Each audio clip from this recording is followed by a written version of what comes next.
రేవంత్ రెడ్డి ఎందుకు ఇష్టం మీకు? మళ్ళీ కాంగ్రెస్ పార్టీ వస్తుందా రాదా అనుకున్న సమయంలో రేవంత్ రెడ్డి గారు పీసీ ప్రెసిడెంట్ కావడం కాంగ్రెస్ పార్టీకి పెద్ద బూస్ట్ వచ్చింది. ఎన్నికలకు పోయే ముందు కాంగ్రెస్ పార్టీ ఎంతమంది ఎమ్మెల్యేలు? 5 మంది ఎమ్మెల్యేలు. అధికారంలో అప్పటికే ఆ కేసీఆర్ టాప్, డబ్బుల్లో కేసీఆర్ టాప్, కానీ ప్రజాబలంలో రేవంత్ అన్న టాప్. కేసీఆర్ ఫ్యామిలీతో మీకు ఏమైనా పర్సనల్ రైవల్ లేదు? ఏమంటే వీళ్ళు సిగ్గుపడతారు, వీళ్ళకి సిగ్గు ఎక్కువ లేదు. తెలంగాణ రాష్ట్రము ఆగమైపోయింది. కృష్ణ దివారాలు ఉన్నాం మనం. హరీష్ రావు రాజకీయానికి, కేటీఆర్ రాజకీయం అనర్హుడు. కేటీఆర్ అహంకారి. ఆయన పేరు కోతల రామారావు, ఆయన అబద్ధ హరీష్ రావు అంటారు. టీఆర్ఎస్ కేసీఆర్ ఆధిపత్యం ఉన్నప్పుడు, ఇప్పుడు కాంగ్రెస్లో ఉన్నప్పుడు ఫిషరీ డిపార్ట్మెంట్లోనే ఏం మారింది? 20% కమిషన్ లేకుండా కానీ యూనిటీ ఉందంటారా కాంగ్రెస్ పార్టీ అనేది యూనిటీ. గొడవలు ఎక్కువైతే ఉంటాయి, కొట్టుకునే దాకా కలిసి కొట్టుకుంటాము, కలిసి భోజనం చేసుకుంటాము, కలిసి కొట్లాడతాం, కామన్ అది. కానీ ఇప్పుడు సెంట్రల్లో ఒక 22 to 24 states directly and indirectly BJP అండర్లో ఉంది. కాంగ్రెస్ సెంట్రల్లో వస్తుంది అంటారా? దేవాలయంలో చోరీ అయింది. కారణం ఎవరు? ఆర్ఎస్ఎస్ఆ, బీజేపీయా, విహెచ్పియా? ఎవరు కారణం? ఎవరు అంటారు మీరు?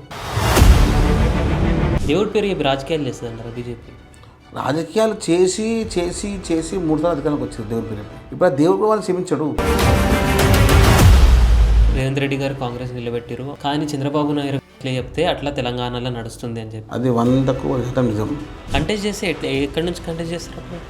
సీఎం గారు ఎక్కడి నుంచి అక్కడ నుంచి. డబ్బులు ఎవరు ఎక్కువ ఉంటే, క్యాడర్ ఎవరు ఎక్కువ ఉంటే వాళ్ళకి ఇస్తారు టికెట్. కానీ రేవంత్ రెడ్డి మీకు ఎందుకు ఫేవర్ చేస్తారు? డబ్బు అనేది కేవలం అప్పటికి ప్రామాణికం మాత్రం, కానీ డబ్బే రాజకీయం కాదు. డబ్బులు లేకపోతే గెలుస్తారంటారు ఎమ్మెల్యేగా? గెలవచ్చు, ఖర్చు పెట్టకుండా. ఖర్చు పెట్టాలి. ఎంత అవుతుంది? వీళ్ళు పెట్టుకుంటారా? మీరు పెట్టుకోవాలి. ఎంతన్నా గెలిచేంత పెట్టుకుంటారు. ఒక మీటింగ్ పెడితే వస్తారు, 10,000 మంది వస్తారు. నేను పెట్టే సత్తా నాకుంది. సో ఇప్పుడు ఇది డైరెక్ట్ మీ కాంపిటీటర్స్కి చెప్తారు? కాంపిటీటర్ కాదు,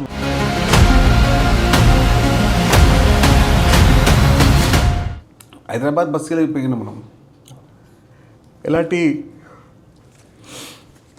లేదు బ్యాక్గ్రౌండ్ లేదు, రీసౌండ్ లేకుండే. ఆ సమయానికి పొలిటికల్ ఎంటర్ అయినాం. యువజన కాంగ్రెస్ అధ్యక్షుడిగా 2 సార్లు ఎన్నిక కావడం, ఆ తర్వాత రేవంత్ రెడ్డి గారు పీసీ ప్రెసిడెంట్ కావడం. నేను ప్రత్యేక సెల్ ఏర్పాటు చేసాను, ఫిషరీస్ సెల్ కాంగ్రెస్ పార్టీలో. ఆ సెల్ చైర్మన్ చేయడం, నా పని సీఎం గారికి నచ్చడం, నేను కాన్స్టిట్యున్సీలో టికెట్ అడగడం, నాకు కొన్ని కారణాల వల్ల రాకపోవడం. ఏ కాన్స్టిట్యున్సీ? గోషమ్మేల్. ఆ తర్వాత సీఎం గారు ఎన్నికల సమయం చెప్పడం జరిగింది, మెట్టు సాయి కుమార్కి ప్రభుత్వం వచ్చిన పక్షాన 100% చైర్మన్ చేస్తా, ప్రభుత్వం తీసుకోవడం చెప్పారు. నా పక్కన చైర్మన్ చేయడం జరిగింది. అది మాట నాయకత్వం. అందుకోసమే నాకు రేవంత్ రెడ్డి గారు ఇష్టం. అడుగడుగున ఎలాంటి రాజకీయ నేపథ్యం లేని ఒక కుటుంబం, ఒక సాధారణ బస్తీలో తిరిగే ఒక యువకుడు, రాష్ట్ర స్థాయి వేదికలపైన భాగస్వామ్యం కావడం, హైదరాబాద్ నగరంలో టాప్ 10 లీడర్స్లో నన్ను కౌంట్ చేయడం. కౌంటింగ్ కదా, పొలిటికల్ డెవలప్మెంట్ కదా. దానికి కారణం కర్త కర్మక్రియ రేవంత్ రెడ్డి గారు, కాంగ్రెస్ పార్టీ. ఈ రెండు నేను ముఖ్యంగా నమ్ముతాను. కాబట్టి వి ఫీల్ నాయకత్వ లక్షణాలు ఉన్నప్పుడు, ఆ నాయకుడిని నమ్మినప్పుడు 100% రిజల్ట్ వస్తుంది. అంటే ఇప్పుడు 2009లో జాయిన్ అయ్యారు కదా రేవంత్ రెడ్డి గారు. 2017-18లో వచ్చారు, పార్టీకి వచ్చారు. మళ్ళీ అప్పుడు దాకా అన్నేళ్ళు భయం కాలేదా కాంగ్రెస్ అధికారంలో? అంటే అప్పటికే నేను ఎంట్రీగా వచ్చినప్పుడు బొత్స సత్యనారాయణ గారు పీసీ ప్రెసిడెంట్ ఉండే ఉమ్మడి. ఆ తర్వాత పొన్నలక్ష్మి గారు ఉన్నారు, తర్వాత ఉత్తమ్ కుమార్ రెడ్డి గారు ఉన్నారు, తర్వాత రేవంత్ రెడ్డి గారు, ఇప్పుడు మహేష్ కుమార్ గౌడ్ గారు. అంటే కంటిన్యూగా 5-6 మంది పీసీలతో నేను పనిచేయడం జరిగింది. యువజన కాంగ్రెస్లో పనిచేసినప్పుడు కొంచెం అంటే ఒక డిఫరెంట్ వేలో పోతూ ఉంటుండే. ఈవెన్ 2017 అప్పటి నుంచి నేను పీసీసీకి వెళ్ళిపోయినా, సెక్రటరీ పీసీసీలో వెళ్ళిపోవడం. అప్పటి నుంచి ఒక పెద్ద వ్యవస్థకు ఒక చిన్న నాయకునిగా ఉంటున్నాను. ఆ వ్యవస్థలో భాగస్వామ్యం కావడం చాలా హ్యాపీ అనిపించింది నాకు.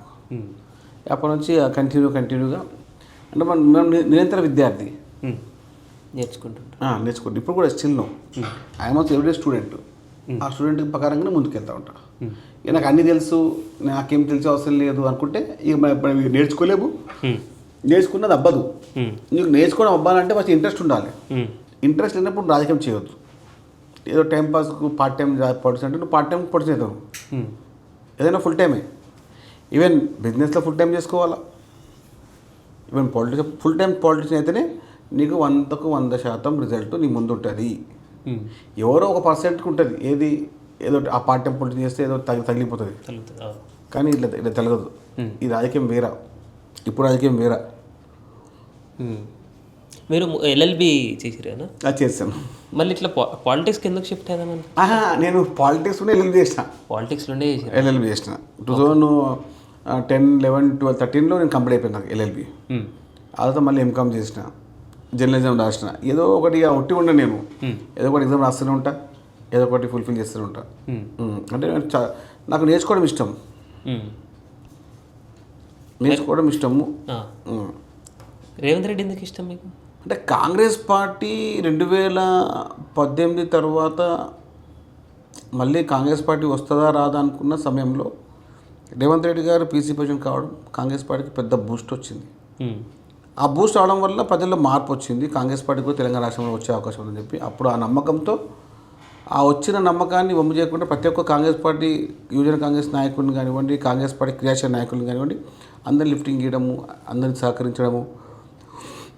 అంటే ఆయన క్రౌడ్ పుల్లర్గా, అంటే పబ్లిక్లో ఒక మంచి నాయకునిగా ఆయనకు అప్పటికే మంచి గుర్తింపు వచ్చింది. కాంగ్రెస్ పార్టీ అధ్యక్షునిగా ఇంకా చాలా పెద్ద వ్యవస్థకు ఆయనకు ముందుకు రావడం, ముఖ్యమంత్రి అభ్యర్థిగా ముందుకు వచ్చేయడం. తర్వాత తెలంగాణ రాష్ట్రంలో కేవలం ఎన్నికలకు పోయే ముందు కాంగ్రెస్ పార్టీ ఎంతమంది ఎమ్మెల్యేలు? 5 మంది ఎమ్మెల్యేలే, 105 మంది బీఆర్ఎస్ పార్టీ ఉండే, అంతేగా. అయినా కానీ ఏ నమ్మకంతో లక్షల కోట్ల అధిపతి కేసీఆర్ ఉండడం అంటే చిన్న విషయం కాదు కదా. అధికారంలో అప్పటికే ఆ కేసీఆర్ టాప్, డబ్బుల్లో కేసీఆర్ టాపు, కానీ ప్రజాబలంలో రేవంత్ అనే టాప్ అనేది ఆ సమయం ఉండే. అప్పుడు ఆ సమయంలో కాంగ్రెస్ పార్టీ 64 సీట్లు గెలవడం, తెలంగాణ రాష్ట్ర అధికారం మన కళ్ళ ముందు అయింది కదా. అవును అవును.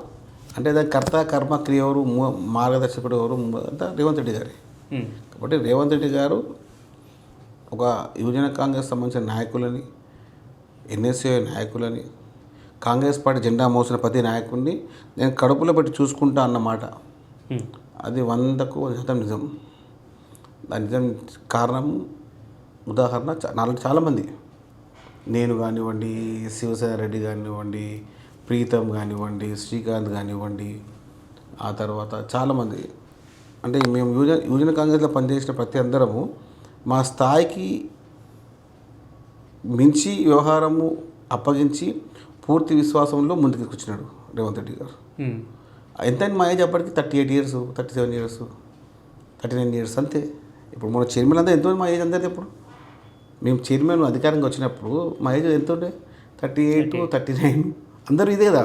నేను, ప్రీతము, శివసేన, అదేవిధంగా మన శ్రీకాంత్, ఇవన్నీ చిన్న చిన్న ఏజ్.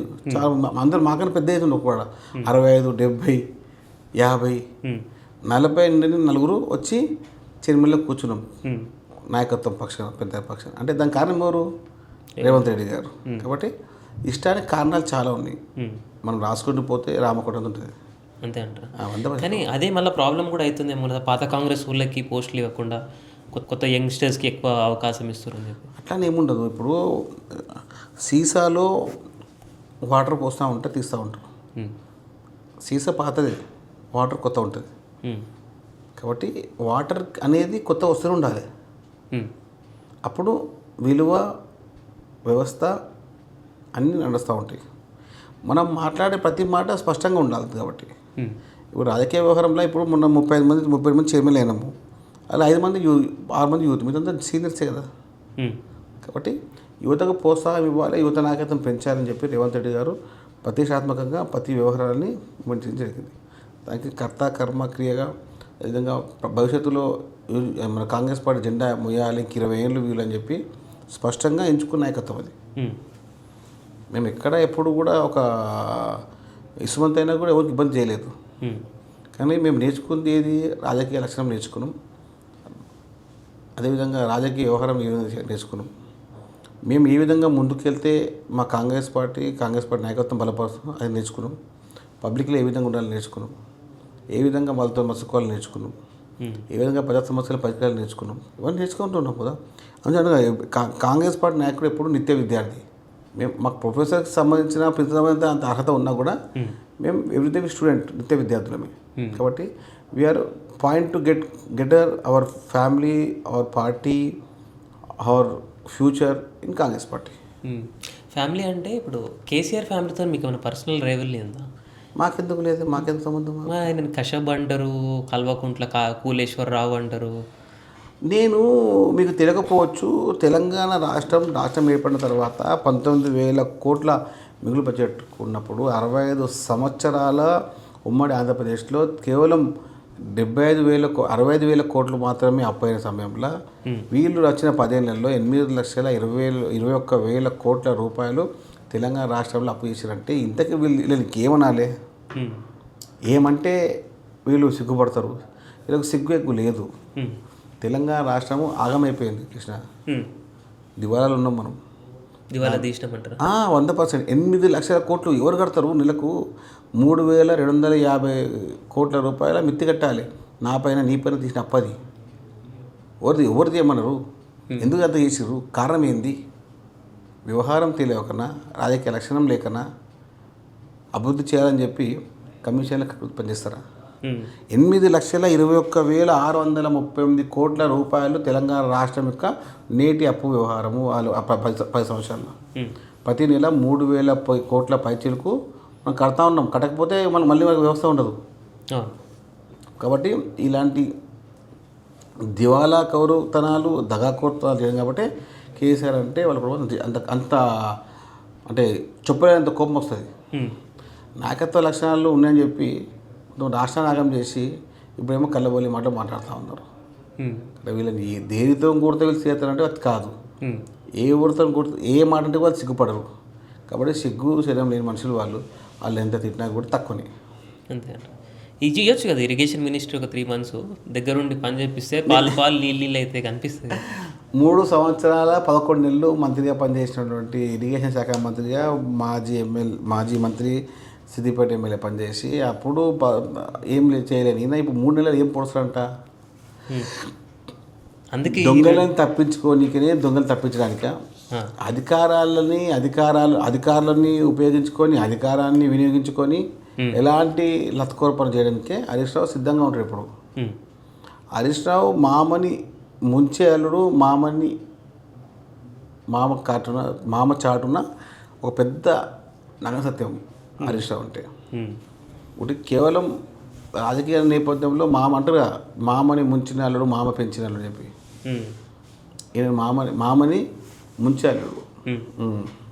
బట్ రాజకీయంగా హరీష్ రావుని, రాజకీయ వ్యవహారాల్లో హరీష్ రావు నంబర్ 1 చీటర్ అది మనం చెప్పగలుగుతాం.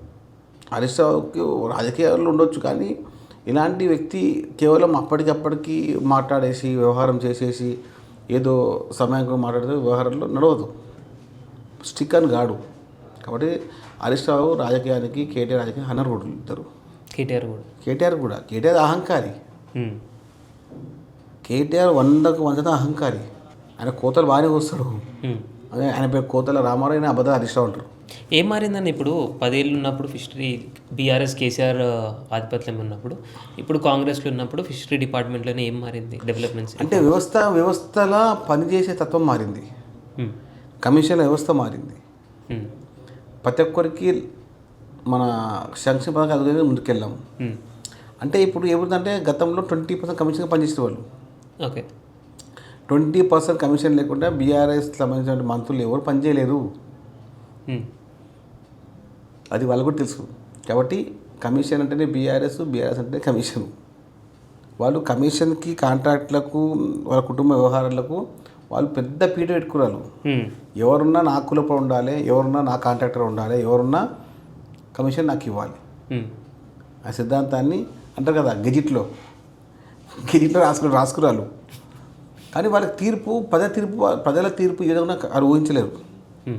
స్పష్టంగా రేవంత్ రెడ్డి గారి నాయకత్వాన్ని బలపరిచిన తర్వాత వాళ్ళు ఓర్వలేక ప్రతిరోజు ఏడుపులు, అసహ్యంగా హేళన చేసుకుంటారు వాళ్ళకి వాళ్ళే.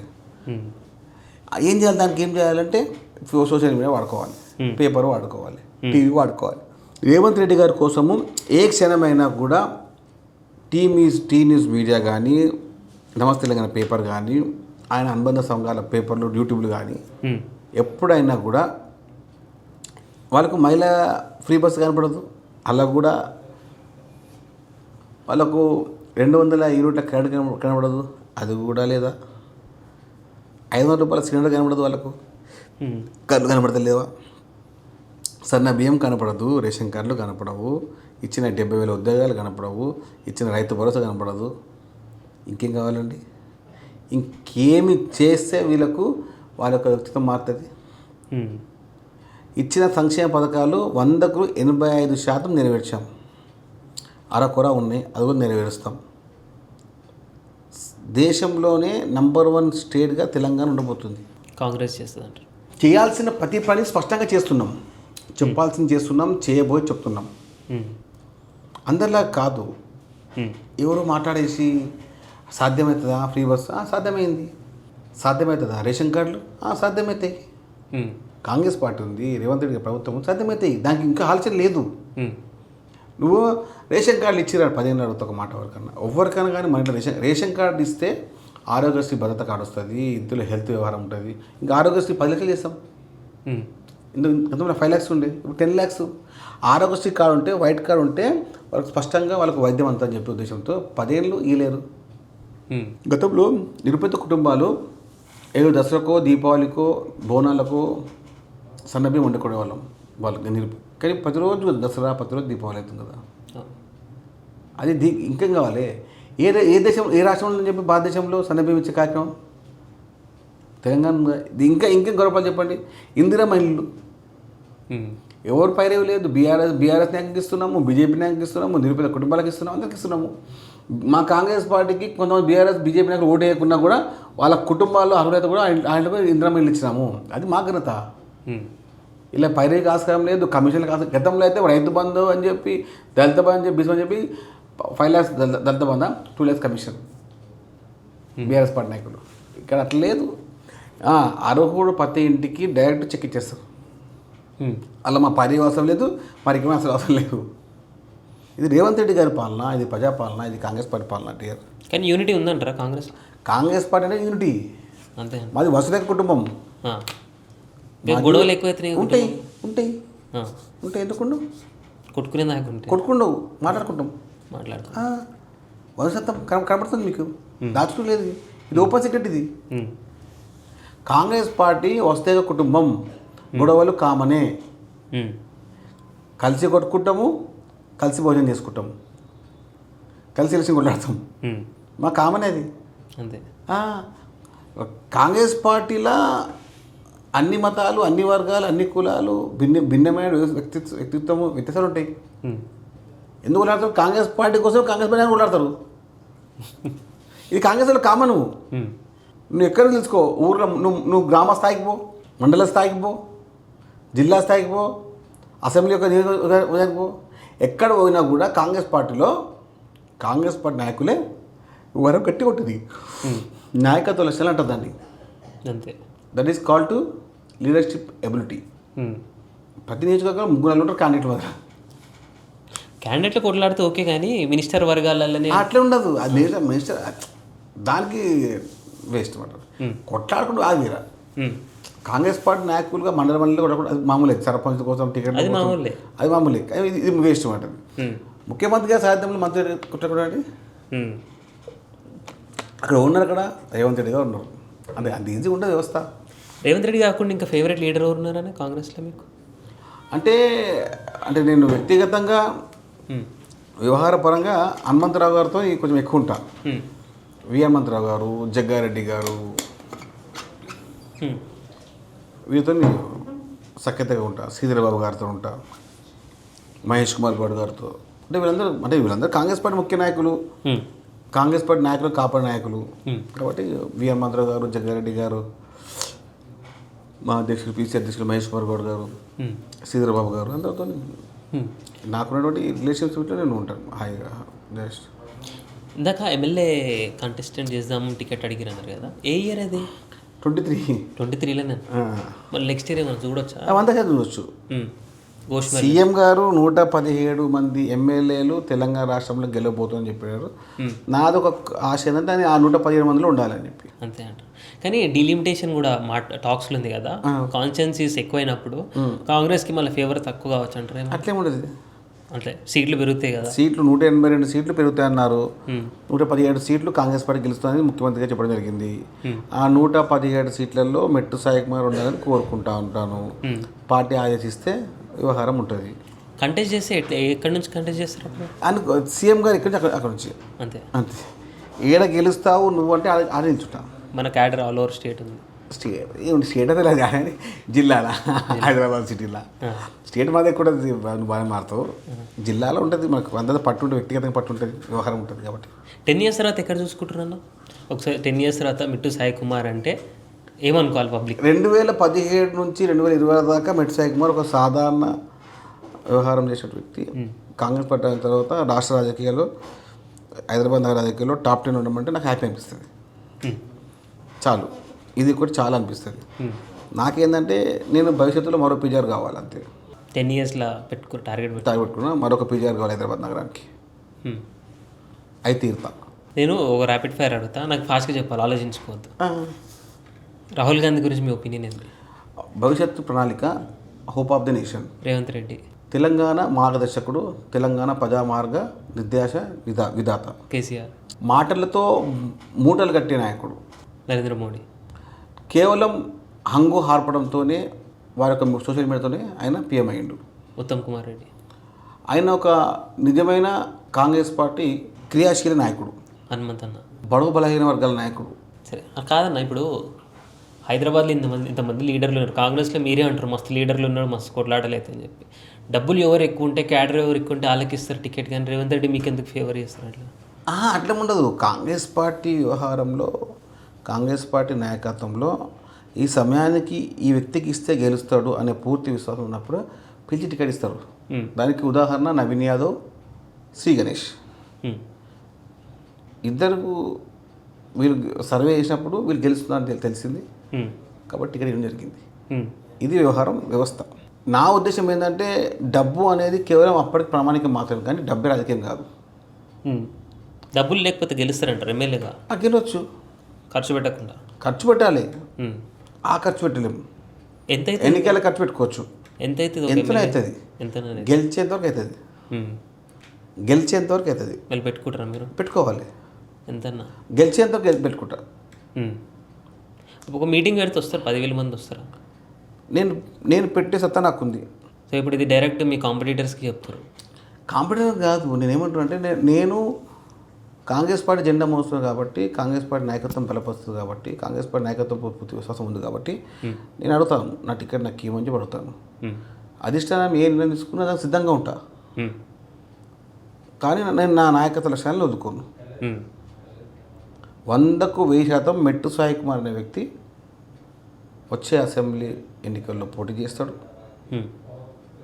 అసెంబ్లీలో ఉంటాడు. స్టేట్ ఓకే, కానీ ఇప్పుడు సెంట్రల్లో ఒక 22 to 24 states directly and indirectly BJP అండర్లో ఉన్నాయి, రూల్ చేస్తారు అలయన్స్తోనో దేంతోనో. కాంగ్రెస్ సెంట్రల్లో వస్తుంది అంటారా? 100కు 100% 2029లో ప్రధాని రాహుల్ గాంధీయే. 100%. 100% ఆయన్నే. ఇంకో సినిమా లేదు. ఎందుకంటే వీళ్ళు మాట్లాడే మాటలు విసికేసి బేజారైపోయారు భారతీయ ప్రజలు. బీజేపీ పార్టీ అయోధ్య ట్రస్ట్లోని కొన్ని వందల కోట్లు రాముని పేరు మీద ఉన్నటువంటి అయోధ్య ట్రస్టులని వాళ్ళు 100 కోట్లు లూటీ చేసినప్పుడు వాళ్ళు మాట్లాడే అర్హత ఎక్కడ ఉంది వాళ్ళకు? ఆ శ్రీరామచంద్రుని యొక్క దేవాలయంలో చోరీ అయింది, దానికి కారణం ఎవరు? ఆర్ఎస్ఎస్ఆ, బీజేపీయా, విహెచ్పియా? ఎవరు కారణం? ఎవరు అంటారు మీరు? మీరు చెప్పాలి. ఎవరు సెక్రటరీ అని ఎవరు చేసారు? బోర్డు సెక్రటరీ ఎవరు? ఈ విధంగా అంత 100 కోట్ల గోటాల అంతా కూడా ఎందుకు మాట్లాడతలేరు చెప్పండి. తిన్న వాళ్ళు ఎవరు? దాన్ని దాచుకున్న వాళ్ళు ఎవరు? దాన్ని దోచుకున్న వాళ్ళు ఎవరు? దేవుడి పేరు చెప్పి రాజకీయాలు చేస్తుంది అంటారా బీజేపీ? రాజకీయాలు చేసి చేసి చేసి 3 సార్లు అధికారంలోకి వచ్చారు దేవుడి పేరు చెప్పి. ఇప్పుడు ఆ దేవుడు వాళ్ళు క్షమించడు, రాసుకోండి. మీరేమంటారు, చేయొచ్చు అంటారు అట్లా రాజకీయాలలో దేవుని పేరు వాడుకోవచ్చు అంటారు? పాపం తగ్గుతుంది వాళ్ళకు, భస్మం అయిపోతారు, భస్మం. రాముని యొక్క, శ్రీరామచంద్రుని యొక్క ఆగ్రహావిషయాలతో వాళ్ళు ఇప్పుడు బీజేపీ పార్టీ భస్మం కాక తప్పదు.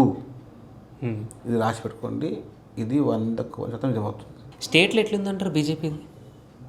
అంటే ఇప్పుడు బీజేపీ స్టేట్లో వ్యక్తిగతంగా, వ్యవహారంగా, రాజకీయంగా ఎక్కడ లేదు. కానీ పార్లమెంటు వచ్చేంత వరకు మొన్న 8 సీట్లు గెలవడం తర్వాత వాళ్ళ అహంకారానికి పెరిగిపోయిన తర్వాత బీజేపీ నాయకులే వీళ్ళని పట్టించుకోవట్లేదు. బీజేపీ నాయకులే బీజేపీ ఎంపీలను పట్టించుకోవట్లేదు. ఎందుకంటే వాళ్ళ అహంకారం పెరిగింది, గాలిలో గెలిచేసి గత్తర మాట మాట్లాడుతున్నారని చెప్పి బీజేపీ నాయకులే బీజేపీ ఎంపీలని అసహించుకుంటున్నారు. వాళ్ళు అనుమానాస్పద నాయకులు, గాలిలో గెలిచే నాయకులు, కాబట్టి వాళ్ళకి నాయకత్వ లక్షణాలు లేవు, భవిష్యత్తులో రావు కూడా. ఇది మాత్రం నిజం.